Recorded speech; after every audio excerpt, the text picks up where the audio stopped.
The morning light seeped through the slits in the blinds, painting streaks on my old oak parquet floor. I reached over to the bedside table for my glasses, feeling the familiar ache in my joints. 67 was no joke, especially for someone who'd spent most of his life on construction sites. Putting on my glasses, I looked at the photograph in the simple wooden frame. Catherine was smiling at me from the photo the same way she had smiled for the last 35 years of our life together, warmly and a little slyly, as if she knew something I didn't. "Good morning, Kathy," I murmured, as I had done every morning for the last 10 years since her death. I got out of bed and headed to the bathroom, where I was greeted by my reflection in the mirror, a tall, still sturdy man with short cropped gray hair and deep wrinkles around his eyes. Wrinkles from laughing, as Catherine had said, though in recent years there had been less and less reason to laugh. Walking down to the kitchen of my two-story house in a quiet Louisville neighborhood, I put on the kettle and pulled a box of oatmeal from the cabinet. Regularity and order were what kept me sane after Catherine left. Breakfast at 7, lunch at 1 o'clock, dinner at 6. In between, work in the garden, reading technical magazines, sometimes meetings with former colleagues in the construction company, which I sold 5 years before retirement for a very decent sum. After breakfast, I went out to the backyard with a cup of tea. It was a fresh May morning, but I could already feel the summer heat approaching. My gaze fell on the baby swing that had been installed 3 years ago, especially for my grandson. Ezra loved that swing. At 8 years old, the boy was surprisingly serious and inquisitive, just like I had been as a child. I wonder if Elspeth will bring him back this weekend, I thought, remembering the last conversation I'd had with my daughter. As usual, the conversation had ended with her hints of financial difficulties and my promise to think about it. I sighed. How things had changed between us since Catherine's death. When Elspeth was little, she was Daddy's little girl, following me everywhere, asking me to talk about building skyscrapers and bridges, proudly introducing me to her classmates. "My daddy builds cities," she would say, and her voice would ring with genuine admiration. I remembered teaching her to ride a bicycle, bringing her to the construction site for the first time, putting a tiny safety helmet on her blonde curls. And then something changed. Perhaps it started in high school, when Elspeth began socializing with kids from wealthier families. She began to feel ashamed of her builder father, my calloused hands and simple clothes. Catherine tried to smooth over these changes, to stand as a buffer between us. She had always been the peacemaker in the family. "She's just looking for herself, Tor," my wife would say when I complained about my daughter's aloofness. "Give her time." But time only made things worse. Elspeth went off to college and returned with a degree in art history and manners she thought befitted a member of the cultural elite. She began to call me old-fashioned and down-to-earth, constantly contrasting my world with hers, progressive and intellectual. I took a sip of my cooled tea. Maybe I really had been too hard on her. Maybe I should have encouraged her hobbies more, even if they seemed like a waste of time to me. Catherine always said I was too stubborn, too clearly dividing the world into black and white. A phone call snapped me out of my musings. I reluctantly went back into the house and picked up the phone. "Dad?" Elspeth's voice sounded unusually friendly. "How are you?" "I'm fine," I answered, immediately alert. Such a tone usually presaged another request for money. "Listen, I wanted to ask," she began, pausing for what should have sounded like hesitation. But I knew that tactic all too well. "Ocean and I are thinking about buying a new minivan. For the family, for Ezra. The old one's a wreck." I chuckled mentally. "The old minivan was bought 3 years ago, and I paid half of the cost myself." "What happened to the old one?" I asked in a neutral tone. "Oh, Dad," Elspeth's voice had a hint of irritation in it. "It's always breaking down. And then it's too small. Ezra's growing up. He has so many things now. Sports equipment, musical instruments." "Ezra plays musical instruments?" I wondered. "What kind of instruments?" The pause on the other end of the line lingered. "Well, he's about to start. We're thinking piano, or maybe violin. He clearly has a talent for music." I remembered our last meeting when Ezra had spent hours building a model of a bridge with me out of a construction kit, listening with rapt attention to explanations about load distribution and resistance of materials. Really? I thought he was more interested in construction. Daddy, Elspeth's voice became harsher. You see him once a month. I think I know my son better than that. I held back the answer that was about to roll off my tongue. There was no point in arguing. Ezra really is her son, though sometimes I thought my grandson looked more like me than my own daughter. So what about the car? Elspeth returned to the subject. We need about $15,000 for a down payment. I'll think about it, I replied with my standard phrase. Dad, Elspeth's tone became almost pleading. We need to know now. The dealer is only holding this model for us until the end of the week. Okay, I'll give you an answer tomorrow, I said, knowing this would inevitably lead to conflict. I need to check on the status of the accounts. With a snort, Elspeth said goodbye. I hung up the phone and sank heavily into my chair. The status of the accounts. As if I didn't know every digit by heart.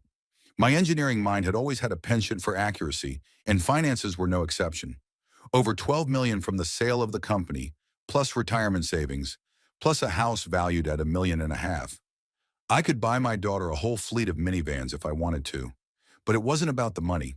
It was the fact that Elspeth never asked my advice, never sought my opinion. Only my bank account.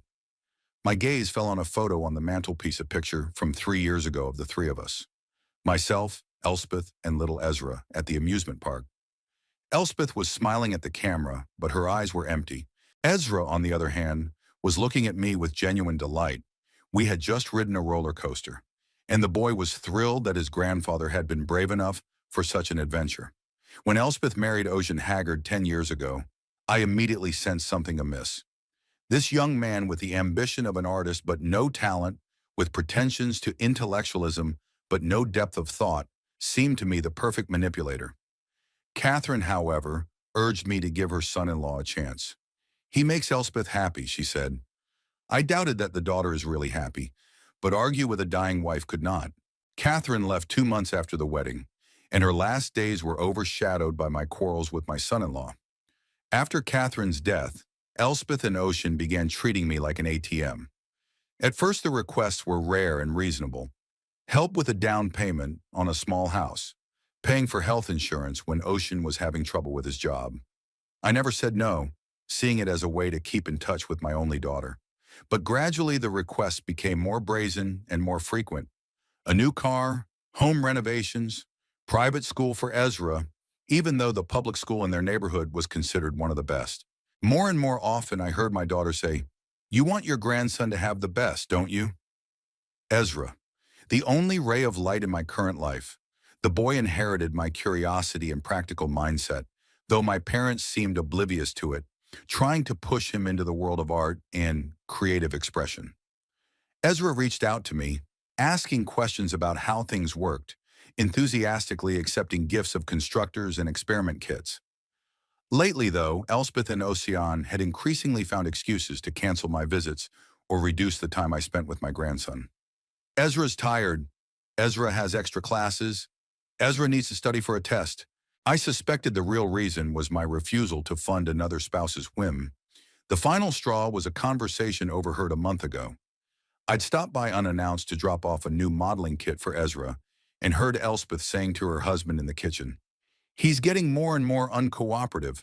I think we should remind him that access to his grandson is a privilege, not a right." Ocean's response was even more cynical. "If he won't help us financially, why should we put up with his boring visits? Ezra's already too caught up in all this engineering nonsense." I quietly placed the gift by the door and left without making my presence known. That night was the first time I seriously considered changing my will. Shaken out of my memories, I glanced at the clock. It was almost 10 o'clock. Time to get ready. I had an appointment today with Frederick, my old friend and lawyer. Perhaps it was time to discuss setting up a trust for Ezra that would provide the boy with financial independence when he reached adulthood, and one that would be beyond the reach of his parents. I rose from my chair, feeling an uncomfortable heaviness in my chest. Not from heart trouble. My heart, fortunately, was fine. The heaviness was from the realization that my relationship with my daughter seemed beyond repair. Catherine would be disappointed, but sometimes I thought, you have to admit defeat in one battle to win the war. And now my grandson's future was at stake. The meeting with Frederick took place in his office in downtown Louisville. A familiar face from my youth, he had become not just my lawyer, but one of the few people I truly trusted. When I told him about the situation with Elspeth and Ocean, he nodded understandingly. Torvald, such cases are not uncommon, he said, leaning back in his leather chair, especially when we're talking about sums like yours. But before you take drastic steps with the will, maybe you should try to have a frank talk with your daughter. I shook my head. Tomlin, Fred, you know I'm not a master of conversation, especially not about feelings. Decades of friendship with you prove that, he grinned. But think about it. This is your only daughter, and Catherine would like you to find common ground. I knew he was right. Catherine had always favored openness and honesty in family relationships. Unspoken grievances are the surest path to estrangement, she used to say. Okay, I'll give it a try, I agreed reluctantly, but I'd still like to start the process of setting up a trust for Ezra, just in case.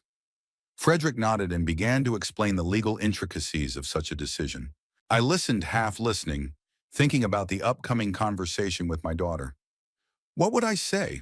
How will I explain that her behavior is hurting me? That I felt used? On the way home, I stopped at the supermarket. Looking over my shopping list, I noticed that I had included Ezra's favorite sweets, chocolate bars with caramel. I've always kept a supply of his favorite treats at home for his visits, but lately those visits were becoming less and less frequent. Putting the bars back on the shelf, I felt a strange emptiness inside. Elspeth called the next day while I was eating breakfast. So, Daddy, have you thought about the car? Her voice sounded impatient. Hafornarm. Good morning, Elspeth, I answered. Yes, I have thought about it. And before we discuss the car, I'd like to meet and talk. About what? There was wariness in her tone. About us. About our relationship. Dad, I don't have a lot of time for that kind of talk right now. Ezra's schedule is packed to the brim, and I have to drive him to all these classes. That's fine, I interrupted. Bring him to my place on Saturday. He can play in the yard, and you and I can talk. There was a pause during which I could almost physically feel Elspeth frantically searching for an excuse. All right, she said at last, but not for long. What about the money for the car? Ha ha, we'll discuss it when we meet, I said firmly, and hung up without waiting for any objections. Saturday was sunny and warm.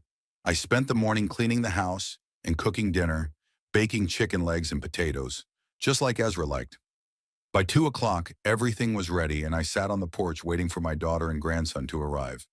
They were 40 minutes late. Elspeth didn't even apologize, just irritably mentioned the traffic on the highway. Ezra rushed to me as soon as he got out of the car. Grandpa, he shouted, hugging me. I missed you so much. I got so much new stuff. I built a model rocket from that kit you gave me, and it actually flew. Not very high, but still cool. I missed you too, baby, I replied, feeling the warmth in my chest. Tell me all about the rocket, and I made your favorite lunch. We're not staying for lunch, Elspeth said sharply. Ezra has a piano lesson at 5. Her grandson's face instantly drooped. But Mom, I want to stay with Grandpa. You promised me no lessons today. Elspeth pressed her lips together. Go play in the backyard, Ezra. Grandpa and I need to talk. When the boy reluctantly obeyed and went to the swing set, I offered my daughter tea. We sat down at the kitchen table, and I decided not to beat around the bush.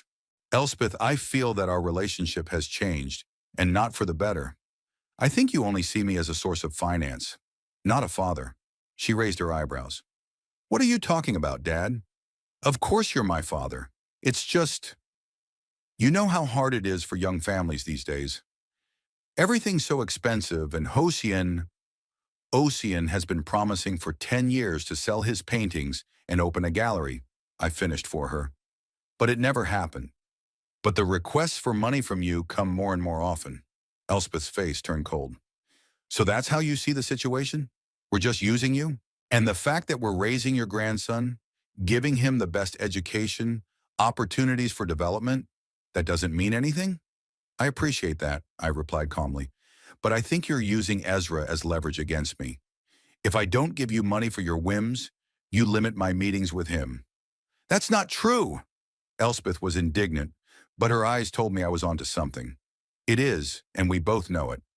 I heard your conversation with Ocean a month ago when I stopped by to drop off the gift for Ezra, about how access to a grandchild is a privilege, not a right. Elspeth flared up.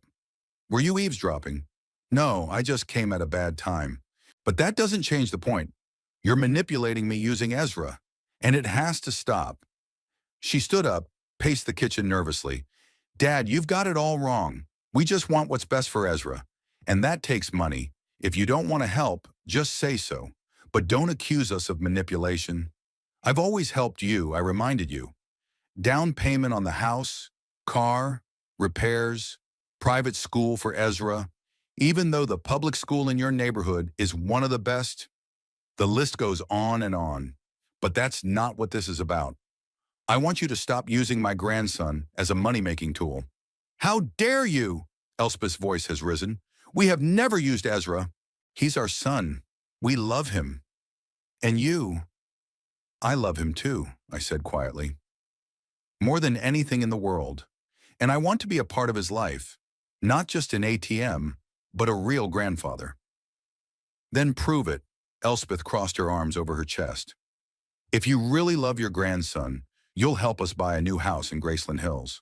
There are great schools there, lots of kids his age, parks, sports fields. It's the best thing you can do for Ezra right now. I stared at her stunned.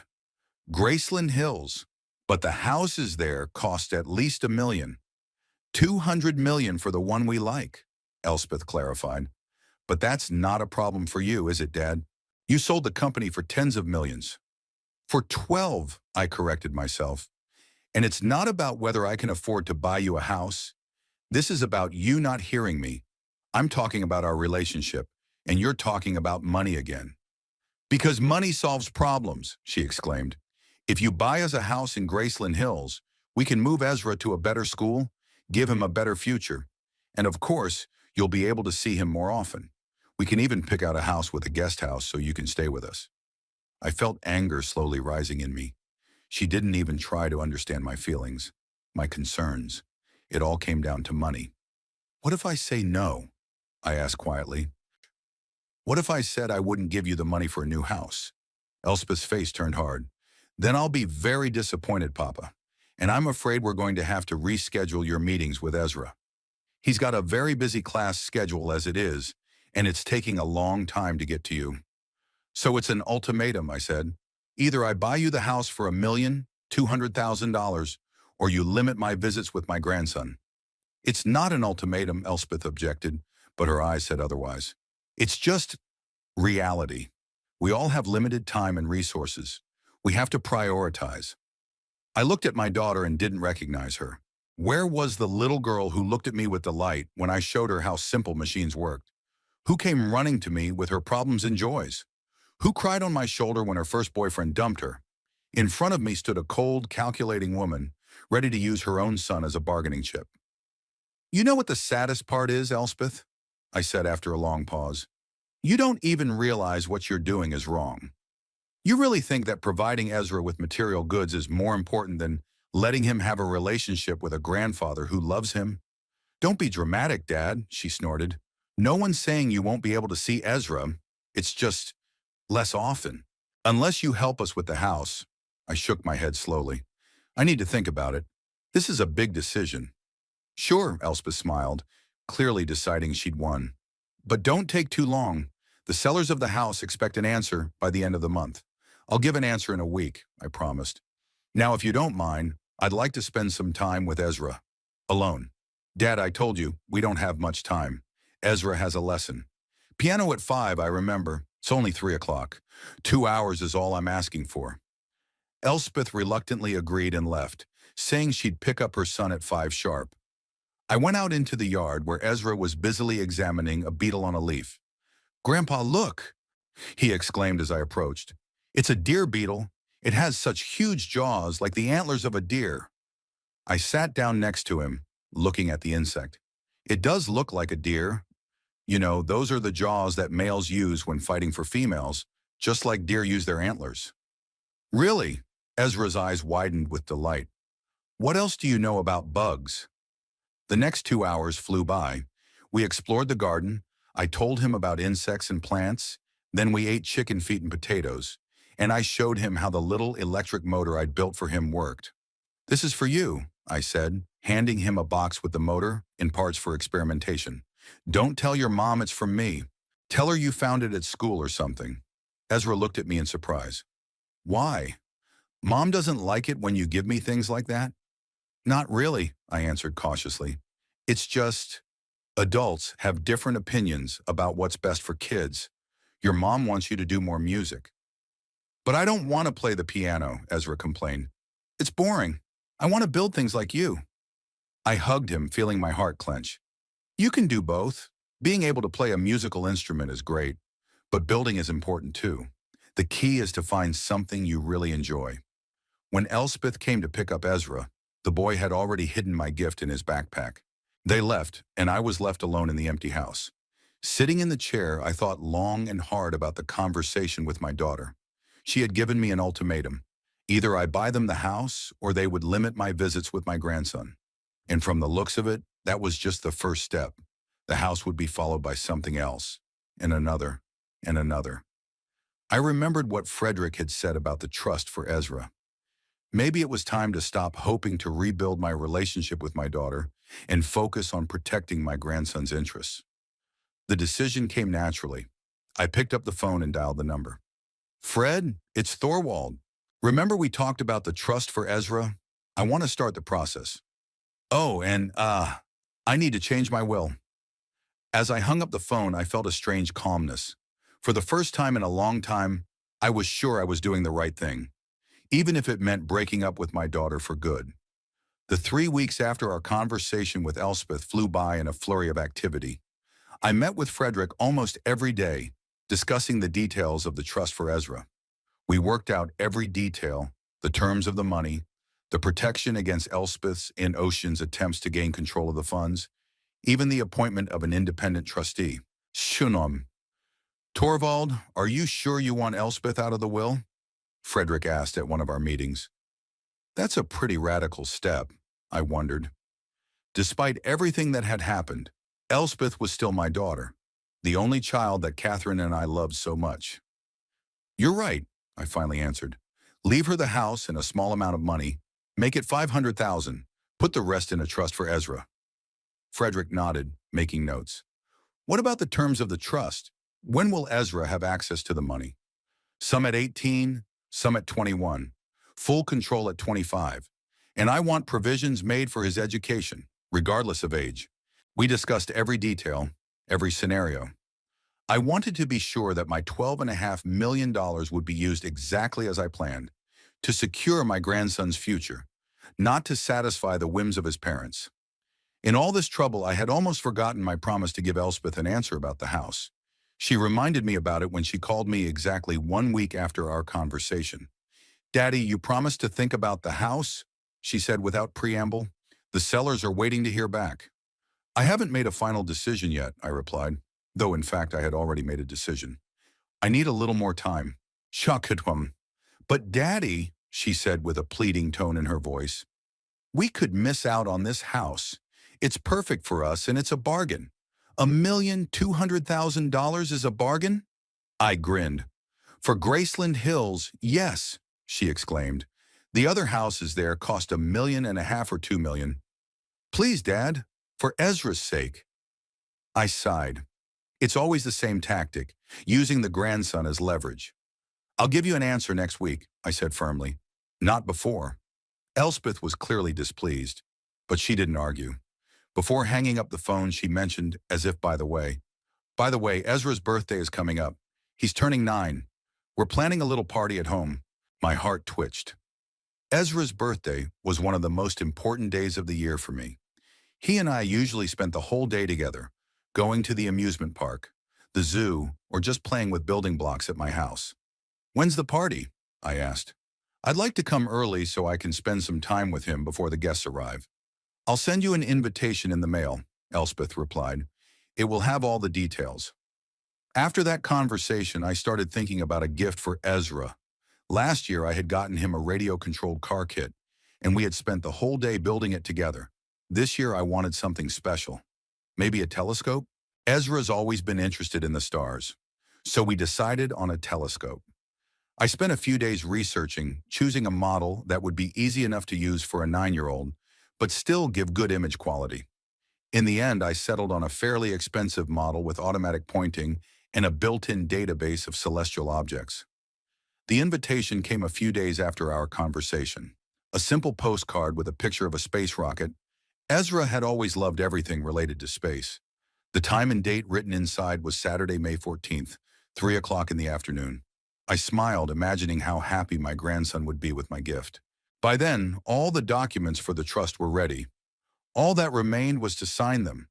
Frederick brought the papers to my house, and we spent the evening going over each item. "That's it," Frederick said when I had put the last signature.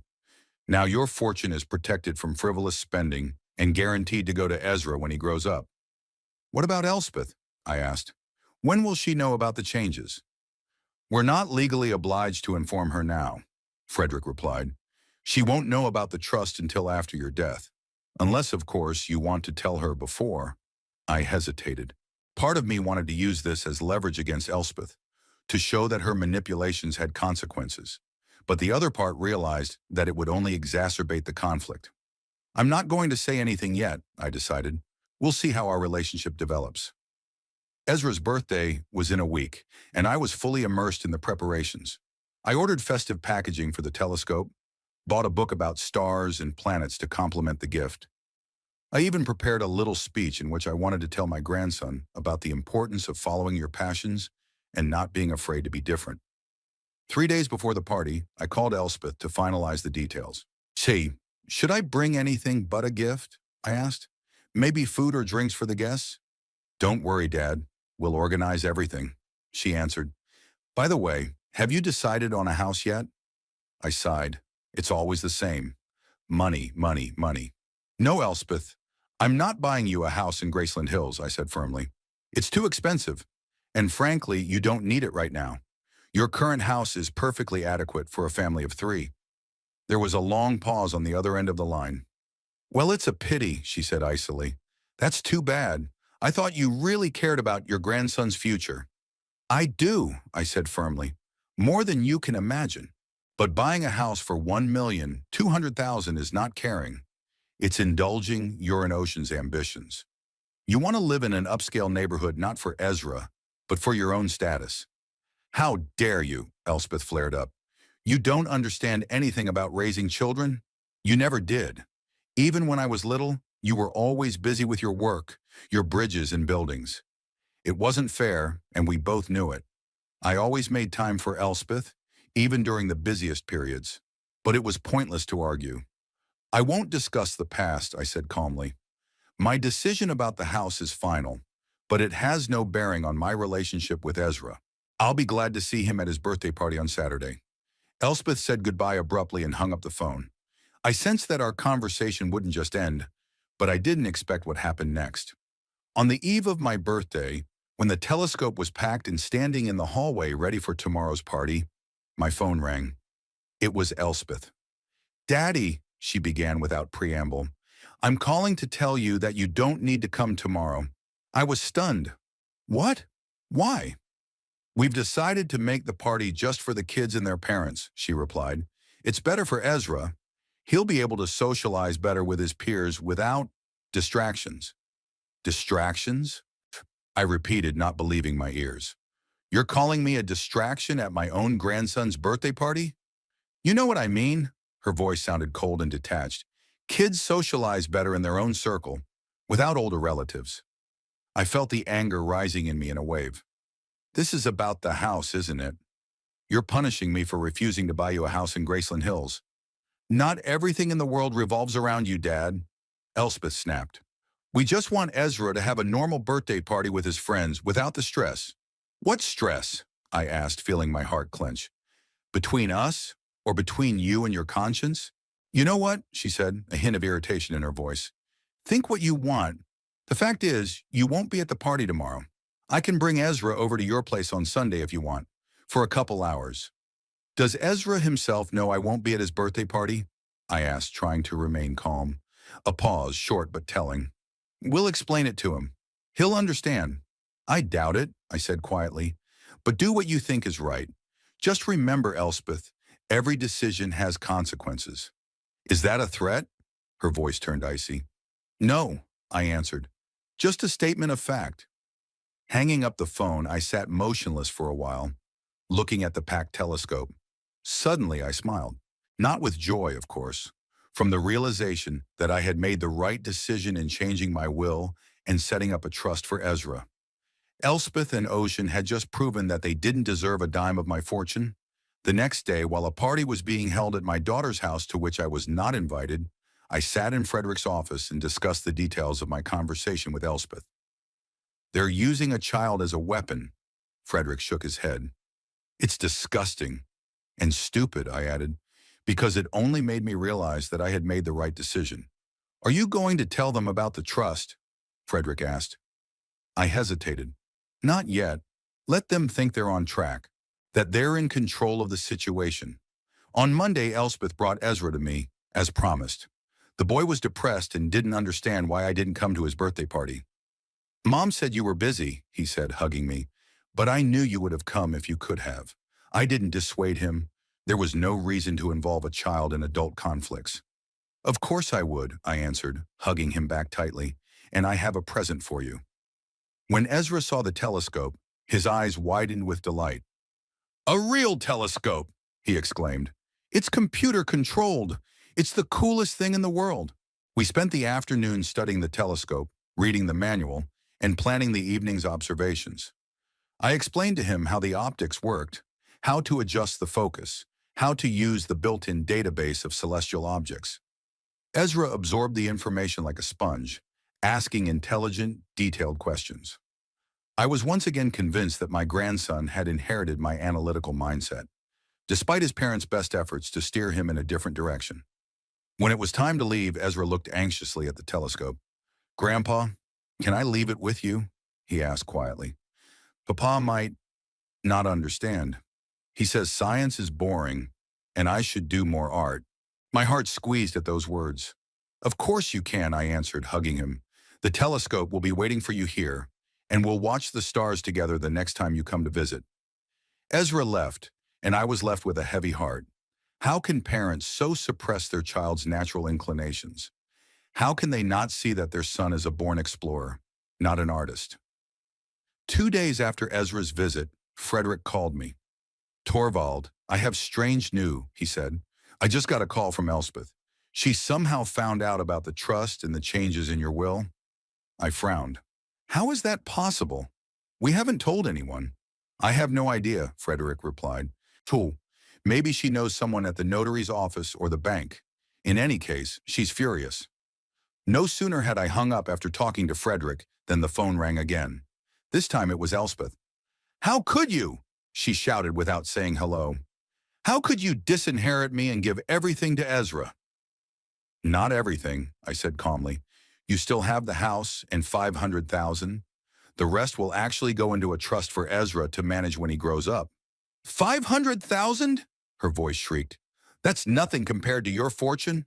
12.5 million, Papa, and you're leaving me a measly 500,000. And the house, I reminded him, Aixenon, which is worth $1.5 million. So you'll get 2 million in total. That's more than enough. Daddy, what about me? There were tears in her voice, but I wasn't sure if they were genuine. I'm your daughter. I'm your flesh and blood. How can you do this to me? I took a deep breath. It is precisely because you are my daughter that it pains me so much to see what you have become, Elspeth. You use your son as a tool to make money. You wouldn't let me come to his birthday party because I refused to buy you $1,200,000 house. You suppress his natural inclinations and talents because they don't fit your idea of prestige. That's not what your mother and I taught you. You don't understand anything, Elspeth shouted. We do everything for Ezra. Everything. And you're just getting back at me for not living the life you want me to live. I'm not taking revenge, I replied quietly. I'm protecting my grandson's future. The trust will provide him with an education and financial independence when he grows up. He'll be able to choose his own path, without you and Ocean looking over his ambitions. You will regret this, Elspeth's voice grew menacing. I swear you will regret it. You will never see Ezra again. Never. If you're using a child as a weapon in our conflict, then you're only confirming my decision, I said, feeling my heart ache at her words. You don't know what I'm capable of yet, Elspeth hissed and hung up the phone. I sank slowly into the chair, feeling a strange mixture of sadness and relief. Sadness that my relationship with my daughter seemed to be hopelessly damaged, and relief that I'd still managed to protect Ezra's future before it was too late. The phone rang again. I picked it up, preparing for another tirade from Elspeth, but it was Frederick. Torvald, his voice sounded worried. Elspeth just called me. She's threatening to contest the will, claiming you're incapacitated. She says you're going senile, and you don't know what you're doing. I laughed out loud. It was so ridiculous that it didn't even hurt. Let him try, I replied. There's nothing wrong with my head, and any medical examination will prove it. I think so too, Frederick agreed, but be prepared that she won't stop there. Such conflicts can take very ugly forms. I'm ready, I said firmly. For Ezra's sake, I'm willing to go through all of this. I hung up the phone and walked to the window. In the backyard were the swings I had set up for Ezra. It was empty now, creaking slightly in the wind. I didn't know when I would see my grandson again, or if I would ever see him again. But I knew I had done the right thing. $12.5 million was waiting for Ezra when he grew up, and no one could change that. The week after our conversation with Elspeth passed in oppressive silence. She didn't call, she didn't write, she didn't bring Ezra. I tried calling her several times, but she wouldn't pick up. I finally left a message on her answering machine, asking her to at least let me talk to my grandson, but there was no response. On Friday, I got a call from Frederick.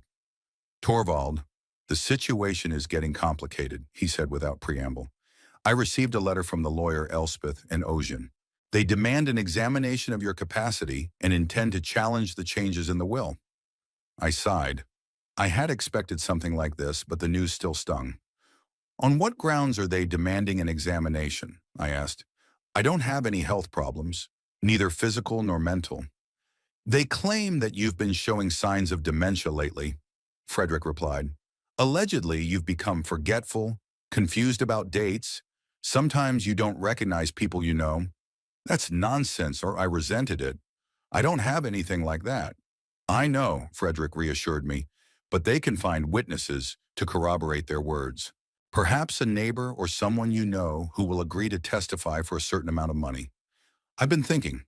There were no people among my neighbors or acquaintances who would be willing to do such a thing, but Elspeth and Ocean had their own connections, their own circle of contacts.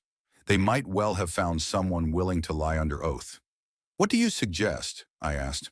For starters, get an independent medical examination, Frederick replied.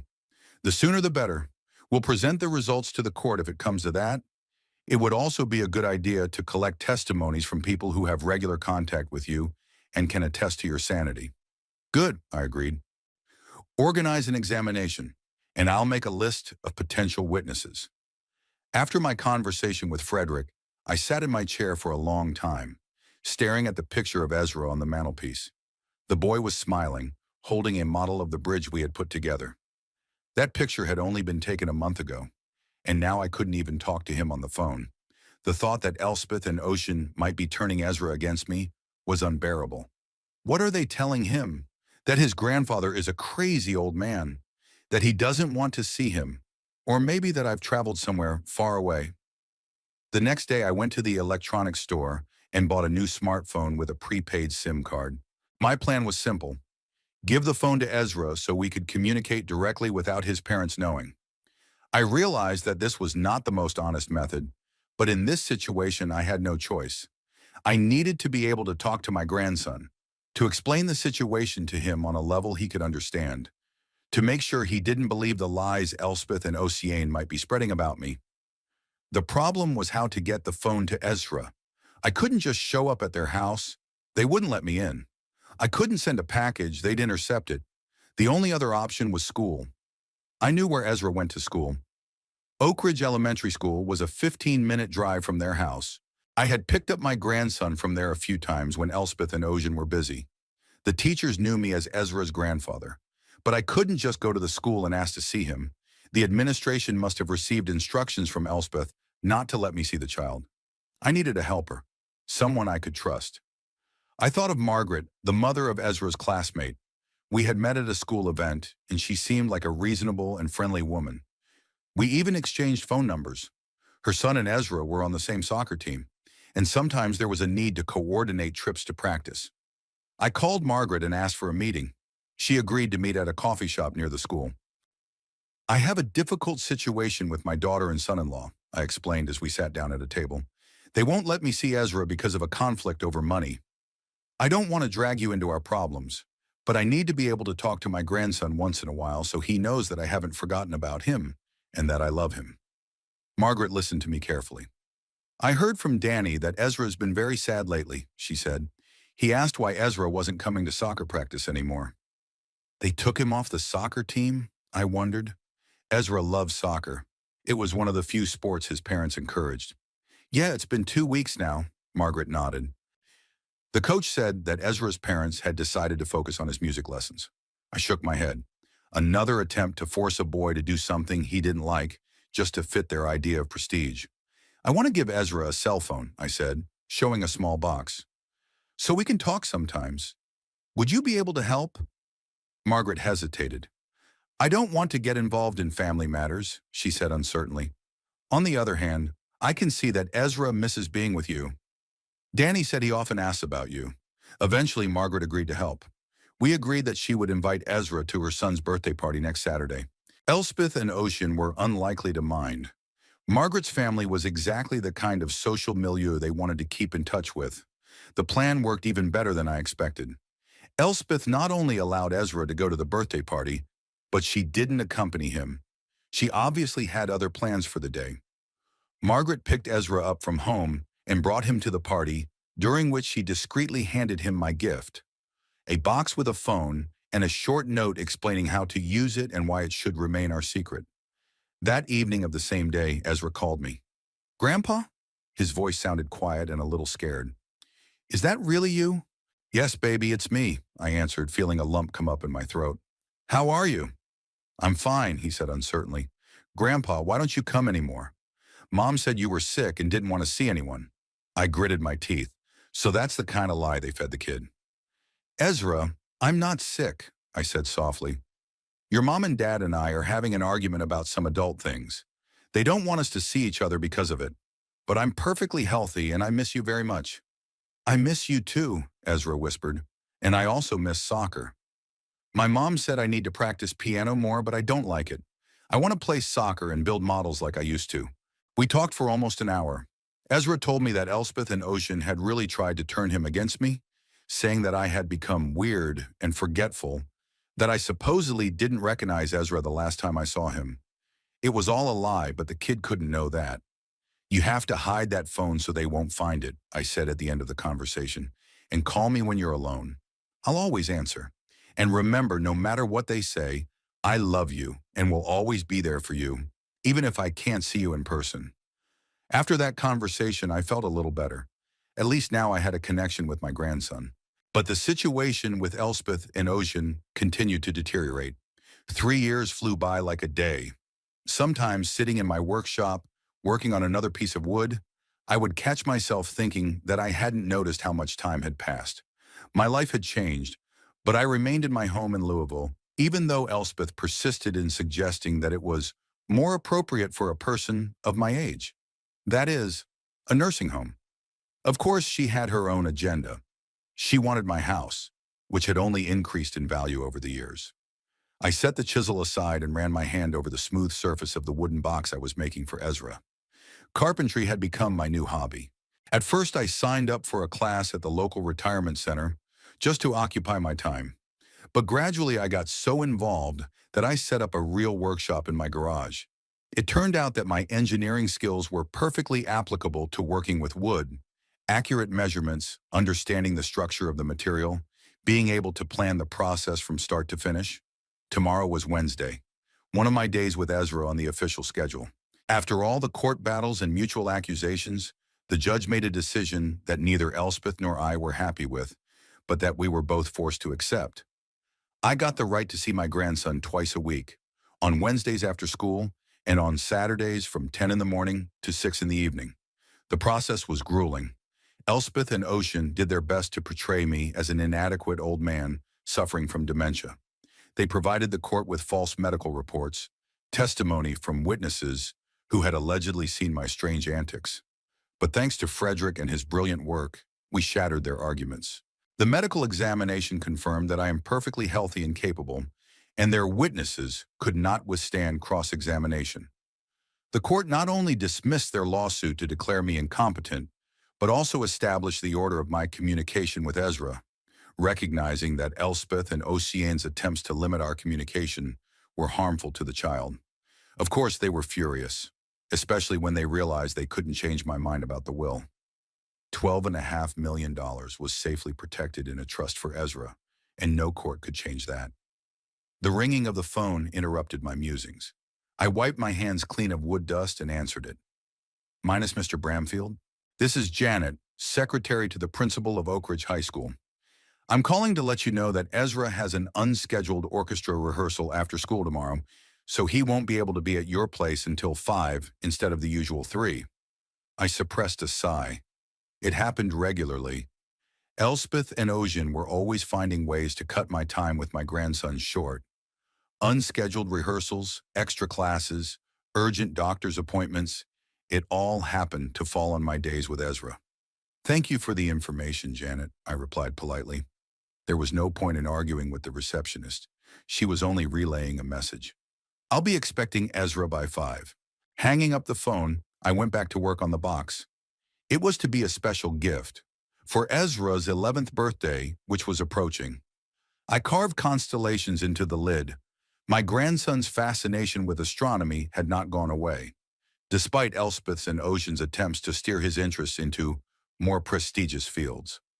Over the past 3 years, I have watched my grandson grow and change. Despite his parents' pressures, he has retained his inquisitiveness and practical mindset. Of course, he had to make compromises. He played the piano like Elspeth wanted, but he also secretly built model robots and read books on physics. He learned to live a double life, one at home and one with me. Our relationship grew even stronger after all these trials. Ezra understood what was going on, even though I tried not to speak ill of his parents. But he saw how they treated me, heard them talking when they thought he wasn't listening, and drew his own conclusions. The cell phone I'd given him 3 years ago still served us for secret conversations. Ezra had learned to hide it so that Elspeth and Ocean never once found the device. He called me almost every night telling me about his day, about school, about his new discoveries. On Wednesday, Ezra really didn't arrive until 5. Ocean had brought him, silently parked in front of my house, nodded to me through the window, and drove away without even saying goodbye to his son. That was our new norm. Minimum contact, only when necessary. Grandpa, Ezra rushed to me as soon as he got out of the car. At almost 11 years old, he'd grown a lot, but he was still a skinny boy with serious eyes. Hey, kid, I hugged him, feeling my heart fill with warmth. How was rehearsal? Ezra rolled his eyes. What rehearsal? There was no rehearsal. They just took me to the dentist for a routine checkup. My mom said it would be more convenient than rescheduling it. I didn't comment. We both knew it was a lie, but there was no point in discussing it. Okay, the important thing is that you're here, and I have something you'll like. I took him to the workshop and showed him the telescope. Not the one I'd given him for his 9th birthday. Elspeth had accidentally broken it shortly after our conflict, but a new, more powerful one that I'd bought especially for our meetings. It's a clear night tonight, so we can watch the stars after dinner, I said. I also found an interesting book about space technology. I think you'll like it. Ezra's eyes lit up. At 10, almost 11, he was already seriously interested in science and technology, especially space. Elspeth considered it a cute little kid's hobby and waited for him to outgrow it and pursue something more prestigious. She still didn't realize that her son was a born engineer, just like his grandfather. Our evening went as usual. First dinner, I learned to cook a few dishes that Ezra loved. Then talk about school, science, books. Then we went out to the backyard and set up the telescope. The sky was amazingly clear for May, and we were able to see Saturn and its rings. Grandpa, I've decided what I want to be, Ezra said suddenly, still looking through the telescope. An astronaut engineer. I want to design spaceships and maybe even fly them. I smiled. Of course, his dreams could still change many times over, but I was pleased with his passion. That's a wonderful goal, I said, and I'm sure you can achieve it if you work hard and study. Mom says it's not serious, Ezra sighed. She wants me to be a lawyer or a doctor, or at the very least, a businessman. Your mom only wants the best for you, I said carefully, trying not to criticize Elspeth in front of my son. But ultimately, life is yours, and only you can decide what will make you happy. Ezra nodded, going back to watching the stars. We were silent for a while, just enjoying the moment. Saturday, Ezra spent the whole day at my place. We went to the Science Museum, where there was a new exhibit about space technology. Ezra was enthralled, asking questions of the tour guide, scrutinizing each exhibit. I watched him with pride. Despite Elspeth and Ocean's attempts to steer his interests in another direction, his natural inclination toward science and technology only grew stronger. After the museum, we had lunch at a small cafe, where Ezra told me about his progress in school. He was one of the top students in his class, especially in math and science. Even the piano playing that Elspeth forced on him became more interesting when he discovered the connection between music and math. You know, Grandpa, he said as we drove home, sometimes I think about what it would be like if you and I lived together. Wouldn't that be nice? My heart squeezed. I had often thought about it too, especially in the first months after our conflict with Elspeth. But I knew it was impossible. It would be great, I agreed, but you belong with your parents. They love you, Ezra, even if they don't understand sometimes. Ezra nodded thoughtfully. I know they do. It's just that sometimes it's easier. You don't force me to be someone else. The words touched me to the core. There was a sincerity in them that you can only hear from a child. That evening, when Ocean came to pick Ezra up, I noticed that the boy hesitated a little before getting into the car. See you Wednesday, Grandpa, he said as he hugged me goodbye. I'll call you tonight. I watched the car drive away and thought about the strange twists of fate. 3 years ago, I was sure I had lost both my daughter and my grandson. Now, despite Elspeth and Ocean's attempts to keep us apart, my bond with Ezra had only grown stronger. Back in the house, I headed to the workshop to finish the box for Ezra's birthday. Working with wood calmed me, allowed me to organize my thoughts. In those 3 years, I found a new rhythm to life. In addition to carpentry, I started attending meetings of the local retirement club. At first just to occupy my time, but gradually I found friends there. Active people of my age who were not going to spend the rest of their lives in a rocking chair. I became especially close to Eleonora, the widow of a physics professor who shared my love of science and technology. We often went together to exhibitions and lectures, discussed books, and sometimes just walked in the park. She didn't replace Catherine for me. No one could replace her, but she made me feel less lonely. Eleanor understood the complexity of my relationship with my daughter. She herself had had a difficult experience. Her son had been estranged from her for years because of a family conflict, and only recently had they begun to reconnect. Sometimes you just have to give it time, she said. People change, situations change. Maybe someday Elspeth will realize that family is more important than money. I nodded, but deep down I doubted it. Elspeth had changed too much, gone too far. She didn't just want money, she was ready to declare me crazy, to strip me of my freedom and dignity for the sake of an inheritance. Such things are not easily forgiven, if at all. But I learned to live with that pain, and I learned to find joy in other aspects of life. In my conversations with Ezra, in my new friends, in my hobbies. I stopped expecting Elspeth to change, stopped hoping for reconciliation. Instead, I focused on what I could control: my health, my time with my grandson, protecting his future. Sometimes while working in the workshop or watching the stars with Ezra, I felt Catherine's presence. I felt as if she approved of my decisions, despite their painfulness. She always put the welfare of the family above everything else. I think she would have understood that I was trying to protect not just the money but the values she and I shared: honesty, hard work, respect. That evening, as promised, Ezra called me on our secret phone. "Grandpa, Mom said they're throwing me a big birthday party this year," he informed me, "inviting the whole class and even some of my parents. Do you think you'll be invited?" I grinned. Knowing Elspeth and Ocean, the chances were slim. "I don't know, kid. But even if they don't invite you, we'll still celebrate your birthday when we see each other. I already got you a present." "You do?" Ezra perked up. "What is it?" "It's a surprise," I smiled. "But I think you'll like it." We talked some more, and I said goodnight to him. After the call, I sat in silence, thinking about the future. Ezra was growing up to be a smart, sensitive boy, despite all the difficulties in our family. I was sure he would find his way, even if Elspeth and Ocean kept pushing him in a different direction.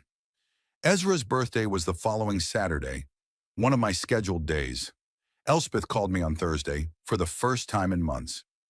"Daddy," she began in an official tone, "Saturday is Ezra's birthday, and we're having a party.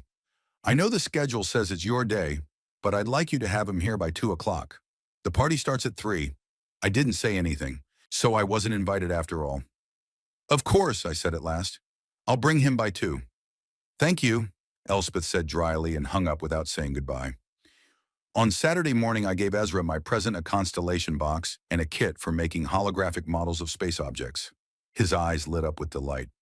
"This is the best gift ever, Grandpa," he exclaimed, hugging me. "Thank you." We spent the morning experimenting with holograms, creating models of the solar system and distant galaxies. Ezra was so engrossed that I had a hard time tearing him away to have lunch before heading to my parents' house. On the way to Elspeth and Ocean's house, Ezra was unusually quiet. "Is everything okay?" I asked, noticing his thoughtfulness. "Yeah, it's just—" He hesitated. "I'd like you to come to the party, too." I smiled, touched by his words. "I know, kid, but your parents have their own plans for the party, and that's okay. The important thing is that we've already celebrated your birthday together." Ezra nodded, but I could see he was upset. As we pulled up to their house, he suddenly turned to me. "Grandpa, there's something I want to tell you." His voice sounded serious beyond his years. "I know about the money, about you leaving it to me instead of Mom and Dad. I overheard them talking about it. I was stunned. We never discussed my will or trust with Ezra." "Shortfilm. So what did you think about it?" I asked cautiously. "I think you did the right thing," he replied simply. "I've seen Mom and Dad spend money. They bought a new car and then sold it 3 months later. They buy expensive things all the time and then forget about them. I don't want to be like that. I want to be like you, creating something useful, not just spending." The wisdom of this 10-year-old boy amazed me. I put my hand on his shoulder. "You're already wiser than many adults, Ezra, and I'm sure you'll find the right path, no matter what happens." We said goodbye, and I watched him walk back to the house, where his grandfatherless party awaited him. But I had peace in my heart. Despite the hardships, despite the separation from my daughter, I knew I had made the right decision. Ezra's future was secure, and our bond with him was stronger than ever. That evening, as I was reading a book in my chair, the secret phone rang. I was surprised. Ezra didn't usually call during his days with his parents. It was too risky. "Grandpa?" His voice sounded quiet. He was clearly trying to speak discreetly. "I wanted to thank you for the gift. It really is the best. And also, I miss our long talks, the telescope, your stories about building bridges, everything. It was a good holiday, but it would have been better with you." I felt a lump come up in my throat. "Oh, what? I miss you too, baby. But I'll see you on Wednesday, and I promise we'll watch the stars for as long as you want." "You promise?" There was a childlike hope in his voice. "I promise," I said firmly. "Now you'd better go before they miss you." I hung up the phone and sat still for a while, feeling a deep sense of satisfaction. Yes, I had lost my daughter. Yes, the last 3 years had been filled with litigation, hostility, pain. But I had protected Ezra's future, preserved our bond, helped him remain himself despite his parents' pressure. And that was more important than anything. More important than money. More important than mental comfort. More important than family peace. I'd made the right choice, and now, 3 years later, I didn't doubt it for a second.